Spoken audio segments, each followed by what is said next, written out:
रिक्शे में बिठा के इतवा पुलिस स्टेशन को लाया। इतवा पुलिस स्टेशन ला के वो बच्चे को वहाँ पे ये एमआई वाले इन्होंने आए, बोले भाई हम दवाखाने में इलाज करते, ये करते वो करते बोले। हमारी मांग है, रमज़ान के महीने में इतना बुरा बुरा रोज़दार को मारे उन्होंने, ना बच्चों के रोज़े का ख्याल करे, ना आदमी का करे, ना हमारे पूरा हिजाब खींच के मारे उन्होंने, वो लोगों ने बहुत बेरहमी से मारे उस। लेकिन फिर भी वो फरियादी आ रहा, अंदर बैठ रहा, वो कोई आ रहा, उनके कोई क्या क्लासमेट आया, ये है वो है, लेकिन चल जा रहे, उसको ला के बिठाए छोड़ दिए।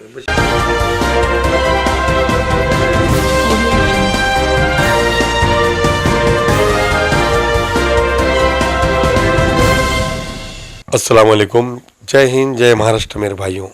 आज हम ऑटो चालक शेख शकील के घर पर आए हुए हैं। यहाँ पर उनके हालत देखे हमने, जिस तरीके से हमने बताया था कि जिस तरीके से औरंगाबाद घाटी हॉस्पिटल में इनको एडमिट किया गया था, उसके बाद यहाँ पर लेके आए, क्यों तो उनका इलाज वहाँ पर सिविल में मुनासिब नहीं था, प्राइवेट में करना पड़ रहा है।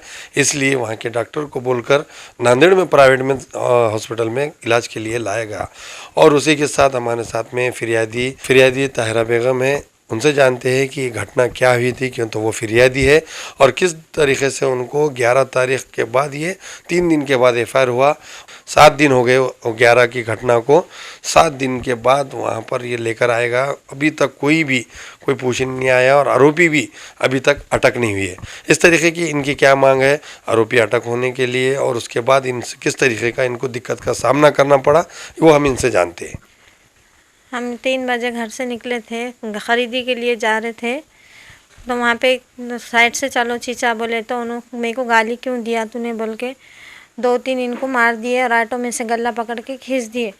फिर उनको मारे बाद में हमारा नोज पीस खींच दिया, दुपट्टा खोल दिए पूरा वो चीचा ने। फिर उन्होंने क्यों नोज पीस खींचे मेरे औरत का बोल के एक हाथ उठाए, तो उन्होंने जिधर उधर कर दिए। वहाँ के लोगों ने उनको मारे, दोनों के हाथापाई हुई और आगे चले गए हम। फिर बाद में 5 बजे फ़ोन लगाए, उनको फ़ोन लगा के बुलाया, आओ यहाँ पे जिधर उधर कर देंगे क्या है तो बोल के। हम गए वहाँ पे, तो ऑटो में से उतरते सब 15-20 जनों मिल के उन पर हमला करे, लकड़ियाँ और लोहे के पाइपों से मार रहे थे पूरा। हम बचाओ बचाओ, हमारे आदमी रोज़ा है मत मारो बोले भी तो मार, बच्चों को भी, बच्चे भी चिल्ला रहे तो नहीं सुने, हमारे भी ढकल दिए, बच्ची को ढकल दिए और पूरा। रोजे में थे हम बच्चे भी रोज़ा थे, हम तो चारों रोज़ा थे, बच्चे हम सब रोज़ा थे। वहाँ से आए मारे, पूरे बेहोश होए तक लकड़ियों से मार रहे, बेहोश हो गए, हम मर जाते। उन्होंने बोले छोड़ो आप, क्या पूरा ख़त्म कर देते जान से, उनको बोले तो छोड़े। ऑटो में उठा के डाले और सब जिधर उधर भाग गए बेहोश करके। उसके बाद क्या करें?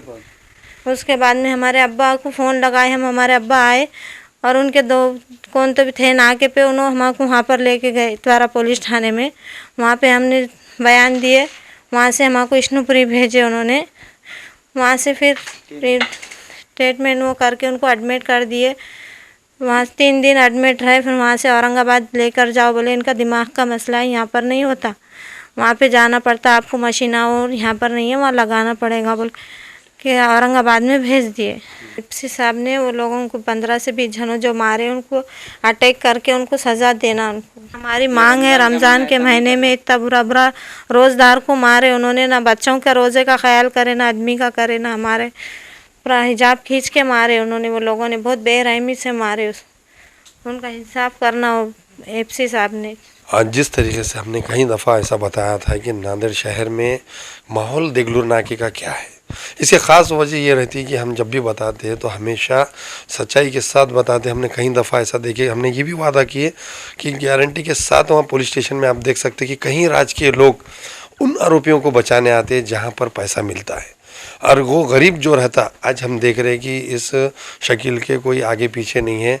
उनके ससुरे साहब है, उनकी बीवी, बच्चे छोटे छोटे, 3 बच्चों को लेकर वो रमज़ान की ख़रीदी के लिए जा रहे थे, और उनको रोज़े की हालत में बेरहमी से मारेगा 15 से 20 जनों ने। और यहाँ पर सिर्फ नाम आए 4 लोगों के, ये कहीं ना कहीं ये दलालों की वजह से ये माहौल बिगड़ रहा है और पैसे खाकर इस तरीके का हाल चल रहा है। कहीं तो लोग ऐसा बता रहे कि राजकीय लोग इतवारा पुलिस स्टेशन चलाते हैं कि क्या, इस तरीके के ये हालात है। अगर इनको रमज़ान के महीने में रोज़दार को इस तरीके का मारना, ये कहाँ का इंसाफ है। अल्लाह रसूल के बात करने वाली पार्टी खुद ये आरोपियों का, गुनहगारों का साथ देती है। इस तरीके के हालात है। हम उनके ससुरे शकील साहब के उनसे जानते हैं कि क्या उन्होंने जिस तरीके से देखे आज भागदौड़ वो कर रहे हैं, उनका क्या कहना है इसमें। ये हमारे दामाद है, बच्ची ने मेरे को फ़ोन करी, या बा वो फ़ोन आया, वो कैसा करना, जाना नहीं करना। तो मैं बोला बेटा यहाँ रुको, नको जाओ। तो बच्चे वहाँ चले गए। मैं जनौर के दवाखाने करने ऑटो खड़े करके भागा, तो जब तक ऑटो में डाल के बाहर निकल गए थे लोग, उसके बाद मैं सीधा पुलिस स्टेशन ले गया। पुलिस स्टेशन ले जाके ने एडमिट लिया के FIR वहाँ पावती लिया। पावती लेके ना वहाँ से सीधा विष्णुपुरी हॉस्पिटल चले गए, वहाँ भर्ती करे। 3 दिन रहे उन्होंने। उसके बाद में डॉक्टर साहब क्या बोले कि भाई आप यहाँ तो अपने वो इंडिया बड़े डॉक्टर नहीं है और वो मशीना भी नहीं है, आपको जो है सो इनको दिमाग को मारे और इनके नस का प्रॉब्लम है, इसलिए तुमको औरंगाबाद जाना पड़ता और तुम घर को ना को लेके जाओ, सीधा औरंगाबाद ले आओ। मैं हॉस्पिटल से छुट्टी लेके रिक्शे में बिठा के इतवारा पुलिस स्टेशन को लाया। इतवारा पुलिस स्टेशन ला के वो बच्चे को वहाँ पे ये MI वाले इन्होंने आए, बोले भाई हम दवाखाने में इलाज करते, ये करते वो करते बोले। तो मैं बोला ठीक है भाई करो इलाज, लेकिन इलाज करो। उन्होंने बोले थे केस मत करो। तो मैं बोला भाई मेरा बच्चा अच्छा होके आएगा, उसके दूसरे दिन FIR में फाड़ देता हूँ। हम जिम्मेदारी आजकल ले रहे कौन, तुम 102 बार बिल देंगे। उसके बाद में नहीं बोले तो मैं उनको लड़ते बैठू गया, मैं इनकार कर दिया साहब। मेरा यही कहना था कि पहले बच्चे का इलाज करो, उसके बाद FIR फाड़ दो। मशीन में अभी आरोपी कौन था? वो राव बिल्डर, उनका बेटा और उनका भतीजा साजिद और उनका एक भाई, उनके भाई का नाम नहीं मालूम। 15 से 20 के करीब थे, मगर अब वो उसमें कौन मारे क्या मारे, हाँ बच्ची थी।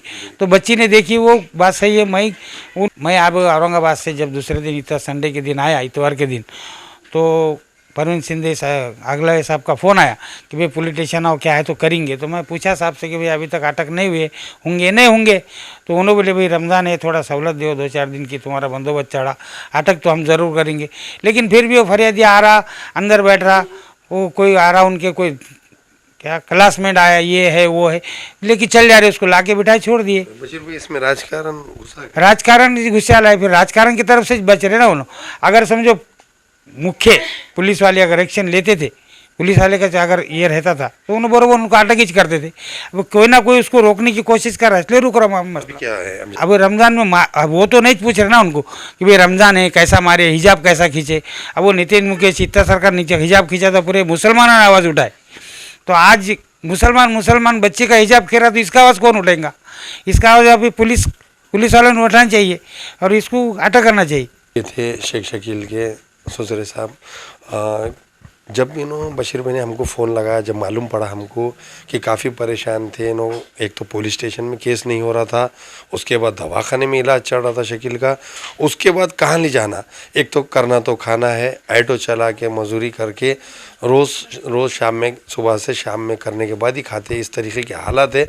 हम खुद आप घर में आए हुए यहाँ देख रहे हैं हम हालात, इस तरीके के हालात हैं। मगर कुछ राजकीय दलाल किस तरीके से अपनी रोटी सेकने के लिए, जिस तरीके से बताया जा रहा है कि रऊफ बिल्डर जो BC चलाने वाला है करोड़ों की, कहीं राजकीय लोगों के साथ उसका उठना बैठना, सपोर्ट, क्लासमेट है, ऐसा कहीं जब वह बताए हम कौन है वो तो भी आप बेहतर जानते हैं। किस तरीके की ये गंदी राजनीति है ख़त्म होना, और जिस तरीके से शकील की हालत जो गंभीर है, इसका इलाज होना और उन लोगों को सज़ा मिलना, ऐसा शकील के घर वालों की भी मांग है, उनके ससुरे साहब की भी। अभी हम आने वाले दिनों में जिस तरीके से शकील भाई का अपडेट है, उनको दवाखाने में होता है, उनको समझ में आता है, बोलने आता है, उस टाइम में उनकी भी मुलाकात लेंगे कि मसला क्या था, क्या पुरानी कोई रंजिश थी या झगड़ा था या अचानक कुछ धक्का लगने पे हुआ, ये भी हम आपको ज़रूर बताएंगे। नांदेड़ से मैं शेख याया, माझा महाराष्ट्र। कॉलेज शिक्षणासोबतच करा नोकरीची तयारी। MSCIT ला प्रवेश घ्या आणि व्हा जॉब रेडी। MSCIT आंतरराष्ट्रीय दर्जा। ताज्या बातम्या पाहण्यासाठी माझा महाराष्ट्र लाईव्ह या आमच्या न्यूज चॅनलला सबस्क्राईब करा। व्हिडिओ आवडल्यास व्हिडिओला लाईक आणि शेअर